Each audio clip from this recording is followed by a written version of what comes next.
ስልክ፣ መብራት፣ ባቡር፣ መኪና፣ የውሃ ቧንቧ፣ ሳይክል፣ ባንክ፣ ሆስፒታል፣ ዘመናዊ ትምህርት፣ ጋዜጣ፣ መንገድ፣ ፖስታ፣ ሆቴል፣ ቀይ መስቀል፣ ወፍጮ፣ ሲኒማ ያስተዋወቁን ድንቅ የኢትዮጵያ መሪ የነበሩት ዳግማዊ ንጉሠ ነገሥት አጼ ምኒልክ ዛሬ ነሐሴ 12 ቀን ልደታቸው ይከበራል።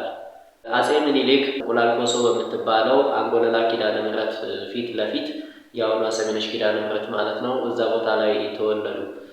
የእሳቸው ብቻ አይደለም። በዛሬው ዕለት ነሐሴ 12 ማለት ነው የእቴጌ ጣይቱ ብጡል ልደታቸው ይከበራል ማለት ነው። እቴጌ ጣይቱ ብጡል በ1832 ዓ.ም በደብረ ታቦር ከተማ ተወለዱ ማለት ነው። እነዚህ ሁለት ድንቅ ኢትዮጵያውያን መሪዎች ነጭ የበላይ ነው፣ ጥቁር የበታች ነው የሚለውን የሰውን የበላይነትና የበታችነት ፍልስፍናን አድዋ ላይ በማሸነፍ ውድቅ ያደረጉበት፣ ሰው ሁሉ እኩል ነው የሚለውን አስተሳሰብ ለዓለም ያስተማሩ፣ ለዓለም ያስተዋወቁ ድንቅ መሪዎቻችን ናቸው። በጣም የሚገርመው ሁለቱ ባልና ሚስት የተወለዱት በዛሬ ነሐሴ 12 ነው ማለት ነው።